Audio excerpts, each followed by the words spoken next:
Seorang pengemudi ojek online yang tewas dalam kecelakaan awal Juni lalu dipastikan positif corona.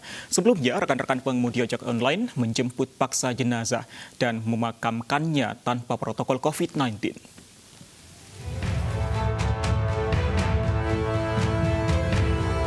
Inilah momen saat puluhan driver ojek online mendatangi Rumah Sakit Dr. Sutomo Surabaya, Jawa Timur pada 7 Juni lalu untuk mengambil jenazah rekannya yang meninggal setelah dirawat karena kecelakaan. Menurut para pengemudi ojol, rekannya meninggal karena luka berat akibat kecelakaan dan bukan COVID-19. Jenazah akhirnya dimakamkan tanpa protokol COVID-19 oleh rekan dan keluarganya. Namun setelah pemeriksaan lebih lanjut, pihak rumah sakit menegaskan bahwa kematian korban bukan hanya disebabkan luka, tetapi COVID-19. Jadi rapid test hasilnya non-reaktif. Kemudian dilakukan foto torak, dilakukan CT scan torak, saya tunjukkan. Dari rapid test negatif.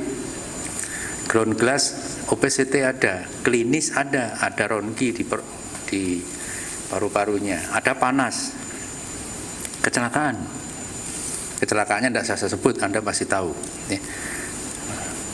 Lakukan RT PCR, nunggu. Nah, di dalam proses menunggu ternyata tambah berat sesaknya. Inilah yang kita khawatirkan. Hasil swabnya ini kita ketahui setelah beliau wafat positif.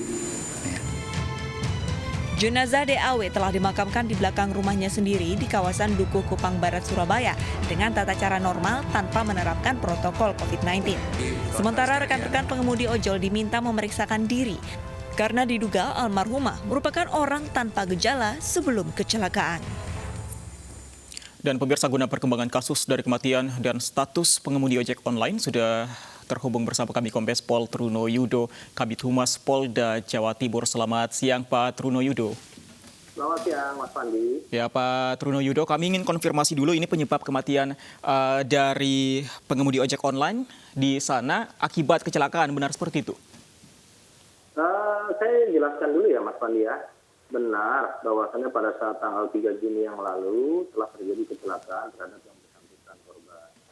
Kemudian pada tanggal 3 itu benar dibawa yang bersangkutan ke Rumah Sakit Dr. Sutomo Surabaya untuk penanganan dalam rangka kecelakaan. Namun perlu diketahui, kami juga di kepolisian dalam hal menghadapi kecelakaan pun berlaku adanya protokol kesehatan di masa pandemi COVID-19 ini. Ya, artinya apa yang menjadi SOP pada protokol kesehatan dilakukan. Kemudian juga kami meyakini Dr. Sutomo atau Rumah Sakit Dr. Sutomo ya juga melakukan protap-protap atau SOP terkait dengan penanganan terhadap seluruh masyarakat dalam layanan kesehatan akan dilakukan protokol kesehatan, diantaranya rapid test ya, kemudian juga apabila ada reaktif atau ada gejala klinis dan lain-lain juga itu ranahnya sebenarnya adalah pada rumah sakit ya. Kita dapat keterangan setelah pasca kejadian viral adanya video pengambilan paksa ya korban yang kemudian meninggal dunia pada tanggal 7 yang lalu ya. Ini sudah berarti sekitar 4 hari dirawat di rumah sakit. Kemudian diambil secara paksa. Mendasari pada keterangan ya kita sudah melakukan langkah-langkah di antaranya adalah proses penyidikan untuk memeriksa saksi-saksi. Ya, tadi dijelaskan oleh Direktur Rumah Sakit Dr. Sutomo, Dr. Joni menyampaikan bahwasanya langkah-langkah seperti rapid, walaupun tidak menunjukkan reaktif, namun SOP-nya ditingkatkan juga untuk gejala klinis ya, maupun juga swab atau PCR. Nah, ini keterangannya adalah betul bahwasanya korban juga terkonfirmasi positif ya. Artinya apabila terkonfirmasi positif, ini berlaku protokol kesehatan penanganannya baik dari mulai penanganan medis sampai dengan pemulasaraan apabila korban meninggal dunia, ini ada aturan. Nah, kemudian setelah kita dapati adanya kejadian tersebut, kita juga bisa mengevaluasi masyarakat. Ya, kita tidak akan henti dari Polda Jawa Timur untuk melakukan edukasi, ya, informasi terkait bagaimana menangani korban ataupun jenazah yang memang terkonfirmasi COVID-19. Nah, ini menjadi evaluasi bagi kita bersama. Namun proses penegakan hukum ini tetap sedang kita berlangsungkan. Oke, Pak Truno Yudo, koordinasi dengan pihak rumah sakit, kronologis pengambilan jenazah ini seperti apa? Berapa jumlah orang yang datang mengambil rekan-rekan dari korban? Kemudian juga dari pihak rumah sakit, apakah tidak ada protokol keamanan sehingga para pelaku ini berhasil membawa jenazah pada saat itu?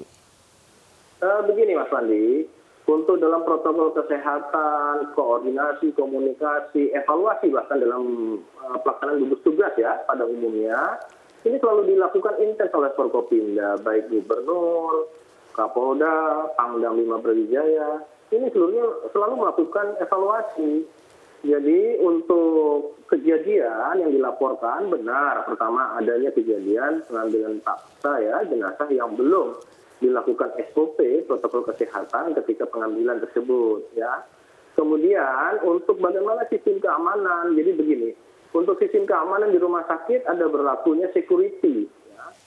Security yang memang seperti satuan pengamanan ada di pihak rumah sakit ataupun juga otoritas rumah sakit ya.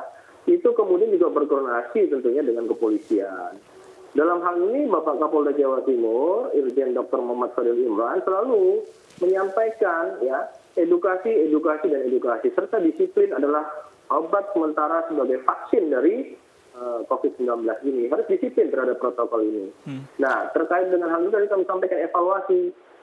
Kami sampaikan bahwasannya sejauh ini apabila ada korban ya dalam rangka pemulasaraan sampai dengan pemakaman jenazah itu melalui proses pengawalan dan pengamanan kepolisian. Artinya dalam proses pengamanan ya yang menjadi ranah tugas kepolisian. Protokol untuk pemulasaraan dari mulai pensolatan, mandi, kemudian pengkafanan dan SOP sampai dengan peti ya pengambilan itu ada pada rumah sakit yang tentu terkonfirmasi atau terkoordinasi dan ini harus sebagai evaluasi harus ditingkatkan kembali sebagai bahan kami. Nah, kemudian kita kawal sampai dengan pemakaman pun harus berlaku protokol kesehatan. Misalkan harus menggunakan APD atau alat pelindung diri. Ada petugas khusus. Yang terdahulu kita evaluasi adanya penolakan. Tentu kita lakukan pengamanan, sejauh ini sudah tidak ada lagi. Namun yang berkembang sekarang pemaksaan. Karena ada suatu pendapat dari para atau kerabatnya bahwasannya yang bersangkutan meninggal atau korban dari kecelakaan. Namun SOP yang diambil oleh rumah sakit, nah ini juga bahan evaluasi. Kemungkinan nanti terkait dengan pemulasaraan korban ya siapapun itu berdasari ada surat dulu. Ya tentunya akan dikeluarkan surat kematian. Apa penyebabnya? Untuk apa penyebabnya nanti akan kita dalami dalam proses penyelidikan ini, Mas. Oke, kita tunggu hasil penyelidikan itu. Tapi kalau kita lihat di video yang viral ini, Pak Truno Yudo, cukup banyak sekali kerabat yang datang ke rumah sakit untuk mengambil jenazah pada saat itu. Sudah adakah dari sekian banyak orang tersebut yang diperiksa oleh pihak Anda?